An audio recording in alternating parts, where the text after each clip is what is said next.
And hey, how you all going? It's Jai, that Aussie metal guy here with crank.com and with that metal station. And today I'm getting to have a chat with Dr. Jon from Springfieldian Doom Rock from Hell. Dr. Colossus, man, I absolutely love you guys. I come across the Holy Driver on a compilation on the Doomed and Stoned in Australia compilation a little bit ago, man, and was just blown away. Had to go grab that Dank album, man, and just really impressed with the sound. Thanks for joining me, man. Pleasure, man. That's great to know. I Where, never realized those kind of compilations. Sometimes you just don't know who's ever gonna kind of hear you in a long list of other bands. But that's nice to hear that you heard us from that. Yeah, well, I've been going on a real doom metal vibe the last year, I think, man. Just really, really getting into a lot of fucking doom metal. I think I never really dove so much into doom metal than I have the last year. I think due to COVID and everything else, it's given me a lot Mm, more time to dive into a lot more different music that I probably wouldn't have checked out before. And because I'm doing all this with media, it really gives me a chance to check out the doom metal scene and what's happening here in Australia as well. yeah, that's good. What do you usually listen to if you're not listening to that sort of stuff? At the moment, lately, I'm listening to all sorts of stuff. The last 4 years has pretty well been what's coming across my desk, Yep. email, PR wise. The first album I ever got, though, was Usual Suspects, man, like Sepultura, Fear Factory, Yeah. all those kind of stuff when I was a young lad starting out. And then you start off with these ones, and then it's kind of a slippery slope. And before you know it, you're cranking the blackest death metal and then black metal. And it's just, you go on a real roller coaster with metal. So it's a lot of fun. That's a slippery slope, isn't It, it? Yeah. it, it is a slippery slope. How did Dr. Colossus first start, man? I'm pretty curious because you've got a couple other bands. You're in Vance Joy and a few other things as well. Where did the idea for this band come about? Yeah. So I was um I was playing in another band called Honey Trap, which is like a kind of a bit more deserty rock, psyche sort of thing, with Nathan Johnson, and he was the first drummer and an original member of Dr. Colossus.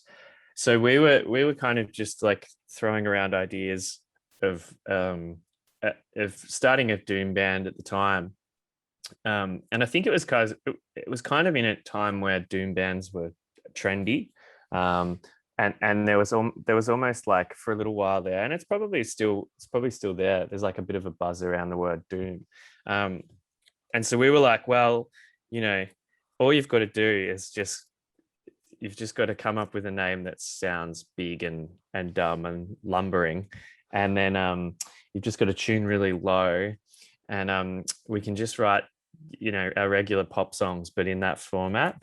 um and as a joke, it was just like it was just him and I kind of trying to come up with the dumbest idea for it that we could, and Colossus was the first sort of name we were using, and then between us, I think Nath actually might have said, well, you could call it Dr. Colossus off The Simpsons. And then yeah, from there we were just like, well, let's just make every lyric about an episode or a character from The Simpsons. And um yeah, it never really stopped from there. Yeah, well, Dr. Colossus was the bad guy, I think, in one of the episodes of Villain, man. He had the bald head and the glasses and that really cool character. Popped up more in the comics, I think, as well, but he was a really cool character. And it seems like a really great idea to go with that Simpsons theme. It kind of sets you apart from everybody else as well. You're kind of doing something totally original but still with the doom metal genre as well. Yeah, I don't even think that was the intention at the start. Yep. I think because we've taken it so seriously now, that's what's made it stand out. Yep. I think there's a lot of bands that start. A lot of bands maybe put out like a joke EP or like a humorous. Like tons of grindcore bands do it. They'll just put out a release in a week, and then they don't play any gigs, and it's just like a bit of an idea that they put down on tape.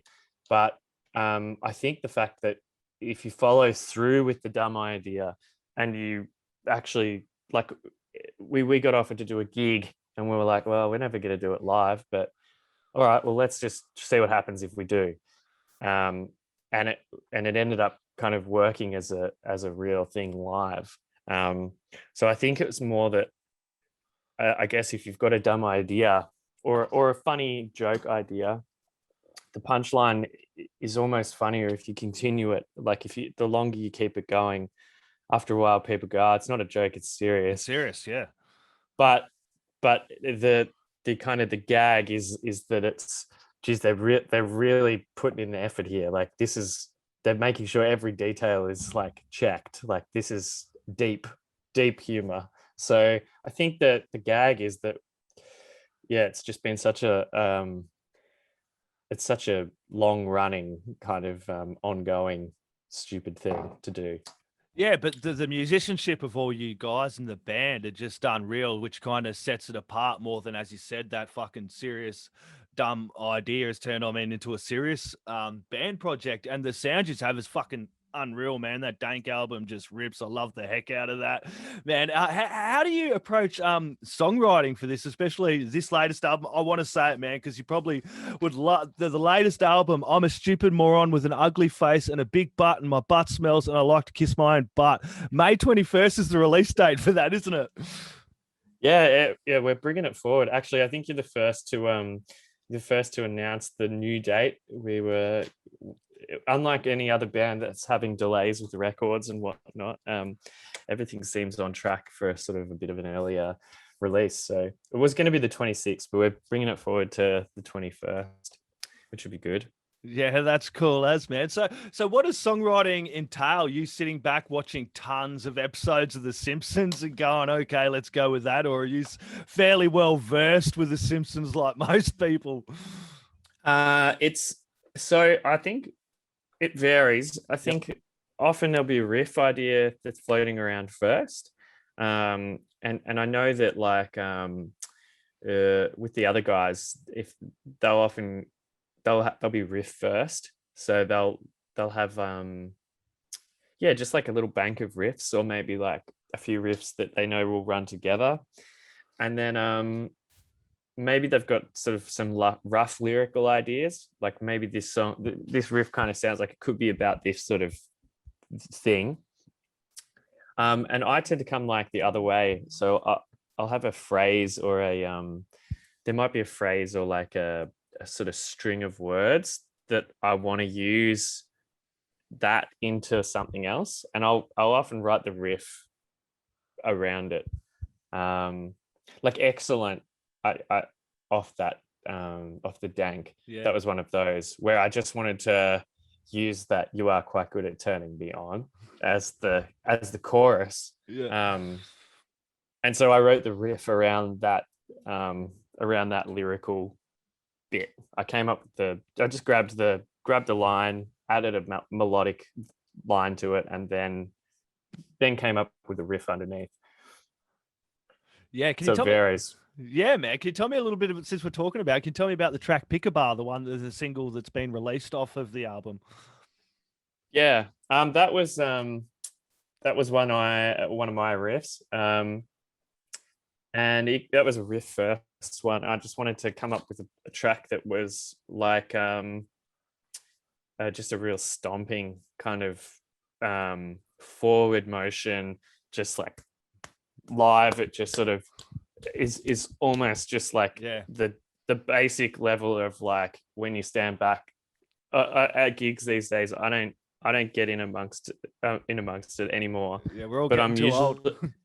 Yeah, and I hurt my back super bad at a gig a while back, and I'm just like, I'm not going to risk this anymore. So I want to be able to stand right on the edge of that chaos, right in front of me, and just have a beer in my hand. It just, that kind of motion that's me to show. So I think I was kind of writing it for my like 14-year-old self, just like what's a really kind of basic but rhythmic charging riff that can get you to just run the whole song.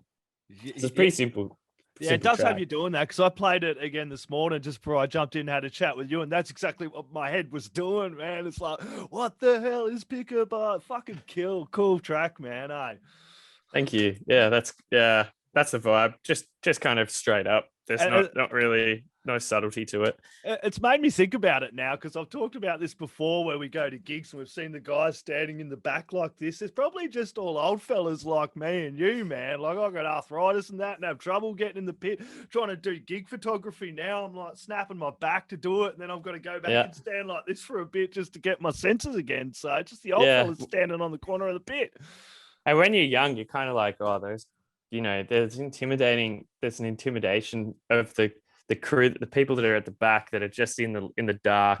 And I remember being young, playing shows to those people and being like, oh man, these guys are ready to absolutely kill us. Like no one here likes anything we're doing. And but most of the time it's just people like you and I that are just, we're too tired and we're just like, I really want to just observe the scene here and look at all these young kids absolutely bashing the crap out of each other in a nice way and watch a band. Like we've come full circle. We have, man, and he's got some shows coming up which we will talk about. But can you tell me first a little bit about what was recording and production like for this album? Yeah, so after the Dank, we lost I guess some context. Nathan, the original drummer, passed away only a couple of months after the Dank got recorded.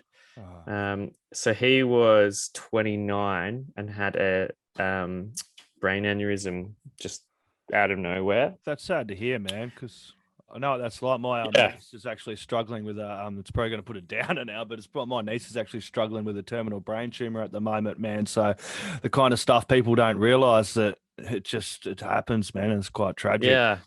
I guess it's important to not don't ever apologize for making something a downer, because I think it's inevitable you're going to have to talk about this stuff, because I think it's like it's the reason behind most of the stuff that people do. But sorry to hear about your niece firstly, and I guess that after that happened with our band, it was Mike and I left behind, and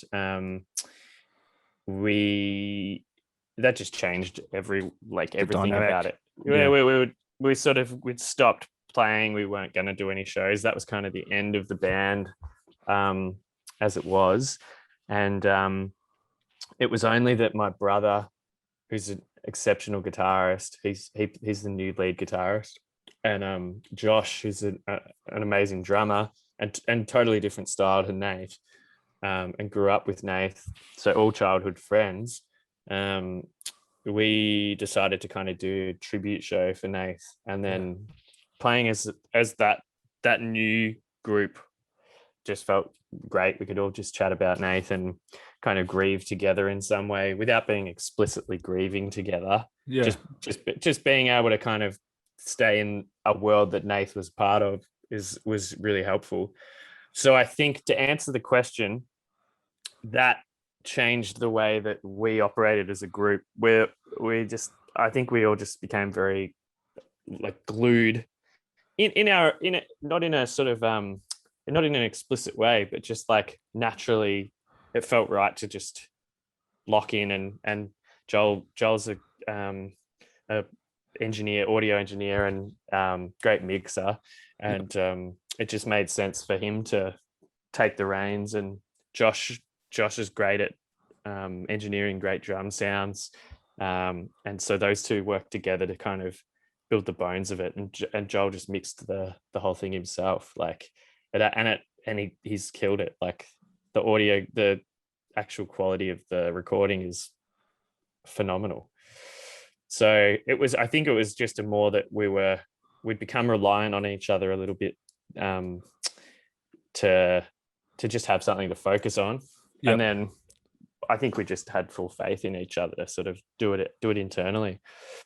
Yeah, I've seen it's going great guns at the moment over on Bandcamp. It's fucking getting a whole lot of love, which is good to see. Everyone's chucking in some pre-orders. I think you sold out of the Last of the Flaming Moes as well for the vinyl. It's good to see vinyl's making a huge comeback as well. I think it's interesting. Like, I had to answer a question recently for another interview about what's your favorite what's your favorite medium for listening to music? And I was like, well, vinyl is, I guess, but it's not the one I listen to music the most on. I obviously listen most digitally. Yeah. But vinyl forces me to have to sit down, to be, my body has to stop doing what it's doing.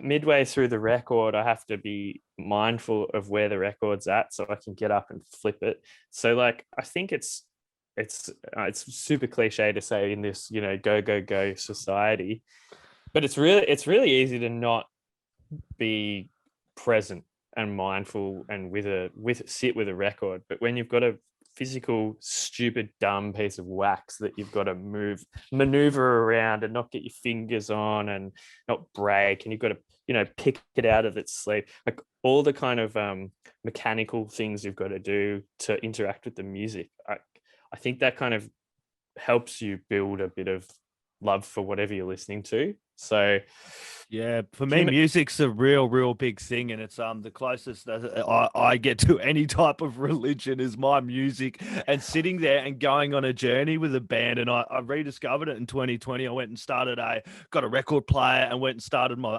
vinyl collection, and just went back to vinyl. Being 40, it was something that I had when I was little. I'd go through my mum's record collection, and you'd listen to the vinyl, and you'd listen to the whole album. And when you do that with a vinyl, you grab your vinyl, as you say, and you put it in, and you're mindful of the music, and you're going on the journey, listening to the whole album the way the band intended it to be listened to. It takes you to a different place. For me, it's unreal. Putting the headphones on, chucking some vinyl, and even listening to it through the headphones is just unreal, man. It creates an experience that some people are kind of forgetting. As you're saying, I'm the same. I listen to a lot on digital. I buy a lot of digital music, hence for the radio, and I'm always getting stuff sent to me digitally. But for me, I love buying vinyl, so when I'm getting that whole experience through vinyl, it's something you cannot reach, man. I think there's something to be said as well for like that experience you're talking about, or that kind of, I guess you're exiting your body for a little bit, and you're just sort of, you're in the music. The scary thing is that, and the other time that really comes is when you're driving. I find if you're listening to an album in your car system, CD player, you can be a million miles away, and it feels like you probably don't even remember your drive, but somehow you're still able to manage a vehicle. I know. Isn't that funny when you drive along, listening and you're zoning out the music, and you're like, what the fuck happened the last 10 minutes while I've been driving? Where have I been? But the motion, whatever it is, that motion, I guess, the soundtrack is like attaching to the places you are. So like, I remember, like, you remember first hearing a song on the radio in the car, and you can remember like where it was. And every now and again, you'll hear that song again on the radio, and you'll be like, you'll visualize like the first time you heard it.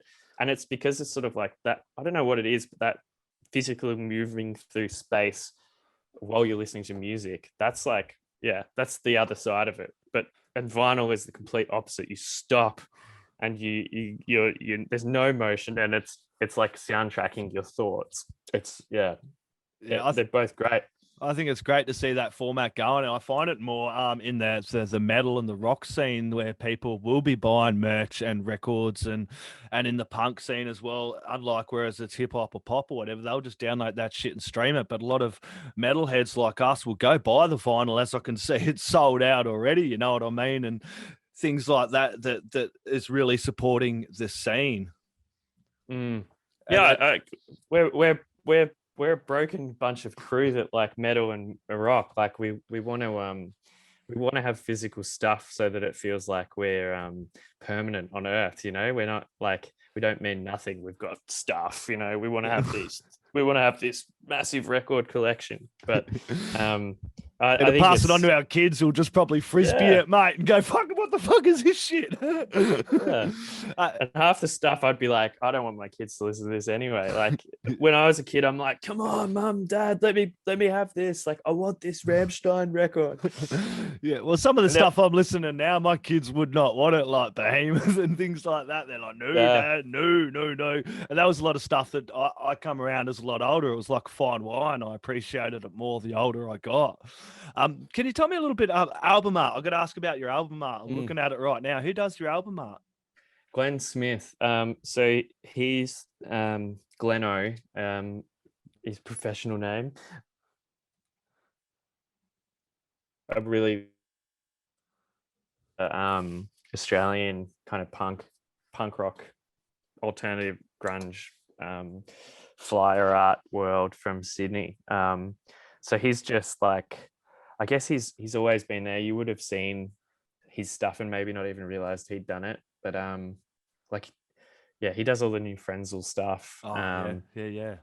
And he's just like always done a lot of pop culture references in his work. So there's always like a nice take on something that a familiar thing that we all know visually, and he'll take the piss out of it. So we originally started getting him to come up with some shirt ideas, and he was just on the same page from the start, and we just haven't really stopped ever, chatting to him and getting him to do stuff for us, because he's like the other band member that doesn't play. He's sort of he visualizes it all and just makes it happen. Yeah, well, the cover's very dystopian, doomy. You can kind of see that already, but with the Simpsons, couple of the Simpsons characters in there, it looks bloody awesome, man. And you've got some shows coming up as well. You're over in Moe's Desert Clubhouse. Mansfield, that's June 3rd. You got Mansfield Tavern, I think, is June 4th up in Brizzy as well. Burley Heads is the Moe's Desert one. Frankie's Pizza in Sydney. I suppose that's still going ahead. Not much has changed yet, but yeah, it's still a month away, so we'll see what happens. Yeah, I think we'll be right by then. It tends to be, we've been pretty good here, because everyone's shutting things down and getting onto it and masking up, which is good to see. And because we all want to get back and see live music again as well. That's June 5th, Frankie's Pizza, Sydney. That's meant to be a great venue. I'd love to get there one day and see some shows there too. Frankie's has got a great restaurant too. It's like, even if you just want to go and have some pasta at Frankie's, it's just chef's kiss, perfect stuff. Yeah, good vibe. It's good to see venues like that have made it through COVID on the other end and still being able to put on shows, because I did notice a few venues shut up. I think it was Crowbar up in Brisbane and a few others shut during what was happening just because they couldn't go forward. Yeah, even Crowbar in Sydney was looking pretty dire for a while there. They've been having some good community support to sort of stay alive. So it's been pretty brutal time for all venues, I think. Yeah, it's good to see, because there's not a great, like in Australia, there's not a great deal of live venues that'll take the chance and put metal shows on. I know in Adelaide there's like only a couple here, and I'm sure it's the same in most of the cities around the place. There's probably a handful of bars and clubs in each city that will put on shows. So you kind of want people to get along, and when they do have shows at Frankie's Pizza, buy all the tickets early, support it, and get along to it, and you know, keep this scene strong, because we've all missed live fucking music, and we know bands like yourself have definitely missed that connection with fans, because it's not only getting up there and playing a show, it's also interaction with the fans. You know, you play your show, and the thing about the Australian scene, and you guys are the same people sitting behind the merch stand fucking saying g'day to the people and slinging shirts and CDs as well. So without that live music, everyone was impacted. I got friends who were sound engineers and were just unemployed for a lot of the time through that. So we've really got to get along and support the scene starting up again. And those guys can't sell records, you know, in the breaks that there's no shows on. Like the sound guys and the lighting guys don't have, you know, shirts to fling to keep the engines rolling. It's purely gigs. Like that's the live income that they have. So yeah, it's brutal. But I think there's a bit of a hunger now for shows. And like if you talk to any bands that are out touring at the moment, it's like it's come back stronger than it was which Yeah, is I good. think Northie put on the Froth and Fury or something like that here in Adelaide. That sold out in a day, dude. Like Yeah, a day. And then you got Blacken up in Northern Territory. That's going to go really well. It is really good to see huge. shows like this selling out and people fucking swarming to the shows and getting along to it. You're going to wind out that tour at home there at the Stay Gold on June 11th. Yeah, and then actually Geelong, which is like kind of our other hometown, where Cool. Mike, the bassist and drummer, Josh are from as well. So yeah, but no Adelaide on this run. We've tried to make it work, and we're gonna announce some Adelaide stuff a Yeah. little bit later, but the not on the initial run. That's good. I look forward to it. I'll be there for Adelaide, dude. That's for sure. That's the thing Oh with yeah, Adelaide. It's good to see Adelaide has even started getting tickets and buying shows because Adelaide was one that was a little hit and miss sometimes. You know what I mean? You probably played over here and seen it like that, but it's really good to see that the Adelaide shows are even starting to fill up as well, and people are getting along and going to these shows because it is bloody important. People sit around, and I noticed a lot of it pre-pandemic. People would sit there and fucking whinge and moan. No bands come to their town, but then they're not supporting the local live scene. And you got to have a strong, healthy live scene, filling venues and getting punters into the show to get people to come. Well, they're just not going to bother coming, mate. Why come to fucking 20 people? exactly. I know. I guess that whole thing of like, um, no one ever comes here kind of thing. Like I grew up in Portland, Victoria, which is down like near the South Aussie border. No band ever came there. Like, once every 4 years or something, there'd be like a freezer gig that had a relatively well-known touring band on it. And I guess you just have to either, if you really want it that bad, you should start your own band, make gigs happen, or look for those bands that are there that you haven't gone out and searched out, because Adelaide's got so many sick bands there. Oh, Um, we got sick like, bands all over Australia, right? It's crazy. and I'm sure like tons of them would love to have you at their show, rather than um, just waiting for that once a year when an international band comes through. There's I've gonna had, be no international bands now for the next little while, so like start getting into those bands now and have some new Aussie favorite bands and support them. Like, yeah, well, I yeah, can't see internationals coming this year because I can't see any band that's going to want to come and sit in quarantine for 2 weeks prior to, yeah. and Not then unless they're a tennis player or or Zac Efron. I know, a footy player or Zac Efron should just start a band with a bunch of American tennis players and just like do this sort of Foo Fighters vibe and just tour Australia and rake in some coin, because yeah, no other international bands are going to be allowed to tour. Yeah, and They're I yeah, want to say I've been to quite a lot of internationals, and yeah, it's been great to see them. I have had the best time going to seeing Aussie bands and Aussie shows, New Dead Metal Fest, Heavy SA, and I'm sure you could say a ton up along the East Coast. You go there and you're chatting to the same dudes that are up there playing on stage. You buy a ton of sick merch, you meet great people, and it's just a killer vibe. And it's something that it's great to see internationals, but something that is totally different, and for me has been a little more personal experience getting along to those Aussie shows, so I hope everyone gets along to these as well. there's that's and you hit the nail on the head, and that's the biggest difference. I'm going to Kiss later in the year. That'll be like the first big international band if they actually get out, if Gene Simmons doesn't get stopped at quarantine or something. I can guarantee you, I'm going with my brother, there'll be no community vibe there. We'll see people we know. We'll run into a few people from probably our hometown even. If we wanted to get a beer, it'll cost us $15. If we wanted to get a shirt, it'll cost us $70 or something. The show will be great. Our interaction with the band will be just like from 3Ks away. We're going to love it, but there'll be no community memory of that time. We won't be like, oh, remember that gig when this happened and this happened and this person was there and God, it was good to see them again.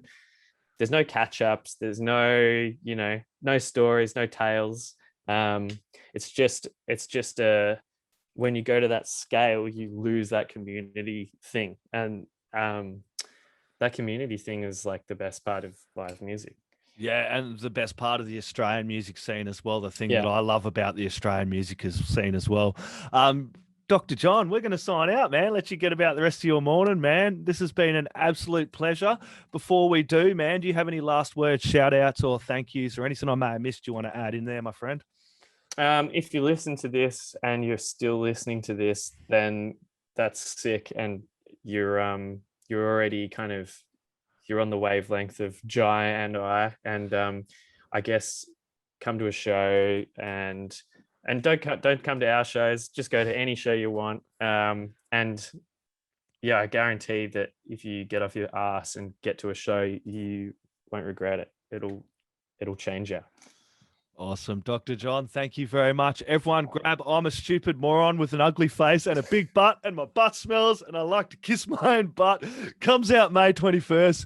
Put it in your stereo. Turn it up really loud. The neighbors are going to want to hear this as well. Cheers, guys. Cheers, mate. Okay, then.